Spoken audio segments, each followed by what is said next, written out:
let's talk about cardio for body recomposition, aka what cardio should you do while you're trying to build or maintain muscle while also losing fat.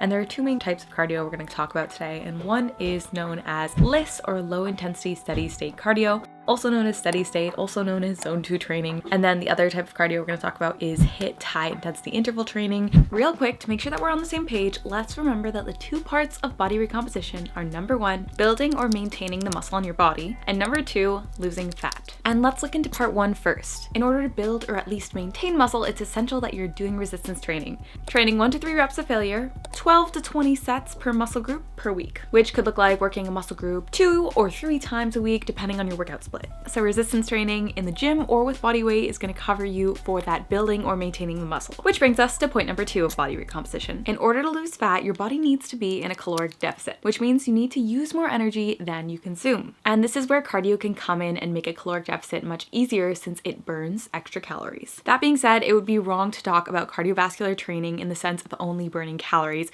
considering it has so many other important health benefits, such as lowering your risk of type 2 diabetes, cardiovascular disease, mortality, in addition to mental health and cognitive benefits. And although cardio can add to your caloric deficit, I would highly recommend creating a caloric deficit mainly based on your nutrition, and then cardio is kind of just a bonus and for the health benefits. Which brings us to the question of which is better, HIIT or LISS? And realistically, there are pros and cons to each, so let's go through a few of those. In general and in the past, for solely body recomposition purposes, HIIT has been queen due to its caloric afterburn effect, which is when you burn slightly more calories in the hours following your HIIT session due to increased oxygen consumption. But that being said, studies have shown that your body can subconsciously compensate for the additional calories burned by decreasing your NEAT, which is the calories that you burn based on just moving, fidgeting, walking. So subconsciously your body will just move and burn less calories through NEAT in order to make up for the calories lost after HIIT training. It's important to note also that HIIT training is a lot more taxing on your central nervous system and takes much longer for your body to fully recover. This is one of the reasons that HIIT training should only be added in 1 to 2 times a week, and low intensity steady state cardio or LISS can be done more frequently. Now let's talk about the differences between LISS and HIIT training. And I just want to throw in there that depending on whether you choose LISS or HIIT training, you can get incredible cardio benefits from either. It's going to really depend on your personal preference of how readily your body can recover, as well as how much your schedule allows, what you are comfortable doing. So just keep these variables in mind. So now let's talk a little bit more about the difference between LISS and HIIT. LISS is what people think of as your aerobic base training or your zone 2 training, which, like I mentioned, is when you're training at about 60 to 70% of your maximum heart rate.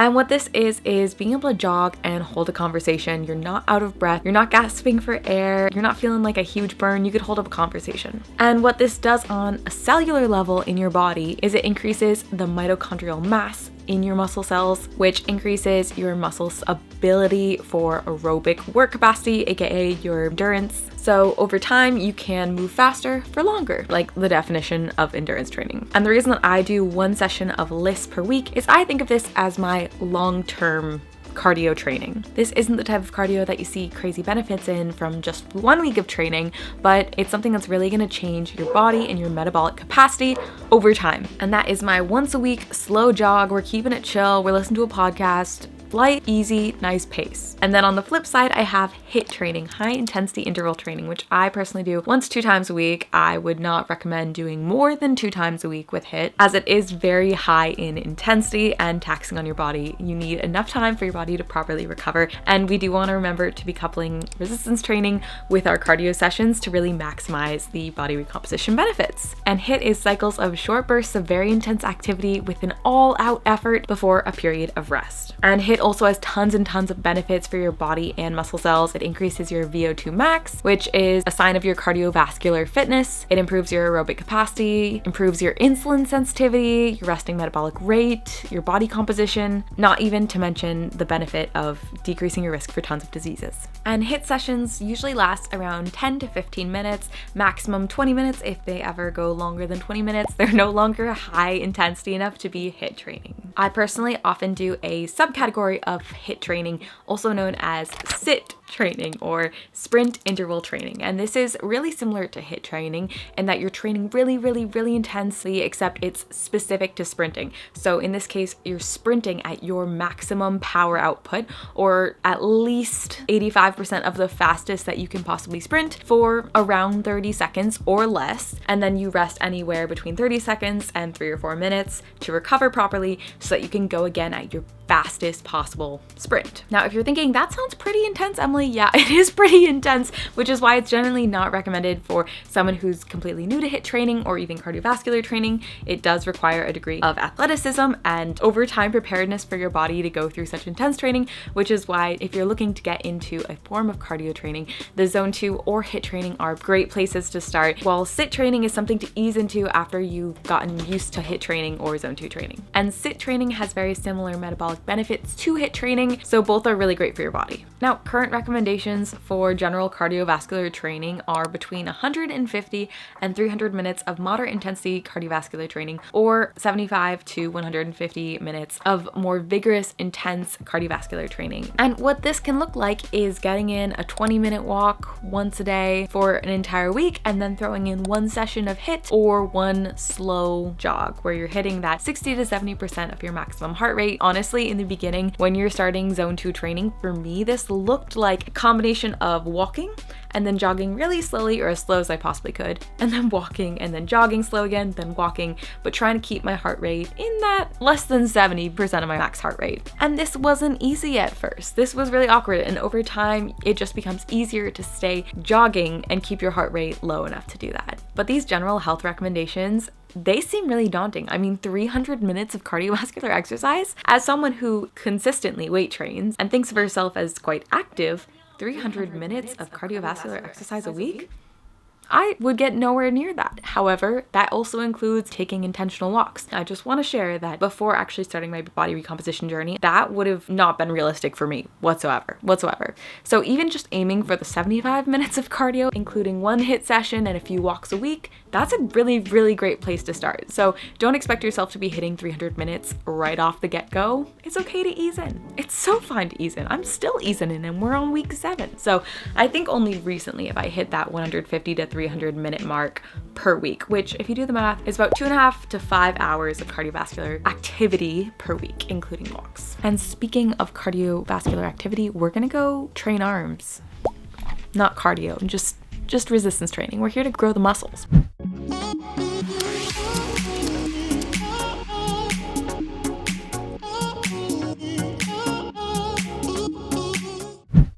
It's time to go for our jog right now. I basically only do 2 forms of cardio. One, sprints / high intensity interval training, HIIT, or I'll do some LISS training, which is low intensity steady state cardio, pretty much just like Zone 2 heart rate training, which is training between about 60 and 70% of your maximum heart rate, which you can calculate as 220 beats per minute minus your age. And that'll give you your maximum heart rate. So for me, for example, I'm 25, so my maximum heart rate is about 195. So if I wanted to figure out how many beats per minute my heart should be beating in order to hit my Zone 2 training, I would just multiply that by about 60 to 70%. So let's go do that, and I'm gonna listen to a little bit of a podcast. It's actually a weird day, guys, because usually I train upper on Tuesdays, which is today, but we're not training upper. We're gonna go for a slow, long jog. My training split was thrown off over the weekend. I'm kind of on a wacky training split, but we're still getting in all the muscle groups that we need in order to build muscle, because we are here for that. Anyway, let's go jog. Woo!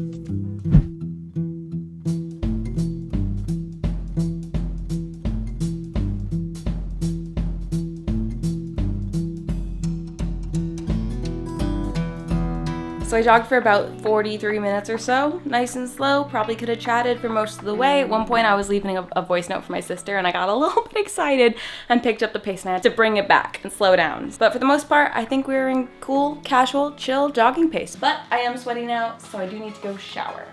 Let's go. And I also did want to chat about, hair's looking wild.